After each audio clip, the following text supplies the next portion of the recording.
যে কোনো কাজ বলো, সে সব কাজের পেছনে ছোট ছোট কাহিনী থাকে, কারো বড় কাহিনী থাকে। তো এই কেকেরও একটা কাহিনী আছে, তো আজকে সেটাই শেয়ার করি। তো কেকের ভিডিওটা তোমাদের সাথে ভাবলাম যে তৈরি করছি, একটু ভিডিওটাও শেয়ার করি, কাহিনীটাও তো অবশ্যই শেয়ার করব। তো এটা ছিল কিন্তু অরেঞ্জ কেক। তো মোটামুটি এসেছিলো 5টার সময় অর্ডারটা, বলেছিল 2 ঘন্টার মধ্যে কেকটা বানিয়ে দিতে হবে। তো আমি বলেছিলাম যে ঠিক আছে, খুব ইজি হবে ডেকোরেশন আর কি, ভীষণ কঠিন ডিজাইন দিলে আর কি দেরি হবে। তো এত তাড়াতাড়ি তো সম্ভব না, যেহেতু অল্প টাইম রয়েছে। তাও বললো ঠিক আছে, তোমার পছন্দে একটা বানিয়ে দাও।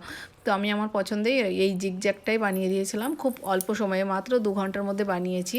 তার থেকে বড় কথা, কেকটা নিয়ে ওরা রাত 12টায় কী করেছে, মানে যাদের অর্ডার ছিল তারা মেখেছে আর কি। এখনকার দিনে তো চলছে এইসবই, কেক নিয়ে মুখে লেপে দাও। তো যাই হোক, সেটাই করেছে ওরা। তো তার মধ্যে কেউ একজন এই কেকটা একটু খেয়ে দেখেছে, দেখে যে কেকটার সত্যিই সুন্দর টেস্ট।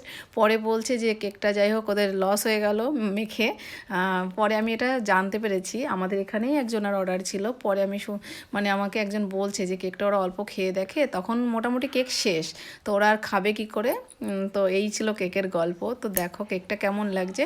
কেকটা কিন্তু খুব সুন্দর লাগছে। আমি দেখলাম যে ঝটাপট এটা, মানে এরকম ইজি ডিজাইন ছাড়া কিছু আসবে না, কারণ মাত্র 2 ঘন্টার মধ্যে বানিয়েছি। তো দেখো কেকটা কেমন লাগছে, ভালো লাগলে একটু লাইক অ্যান্ড শেয়ার করে দিও। চলো কেকের ভিডিওতে নেক্সট দেখা হচ্ছে আবার। তো টাটা।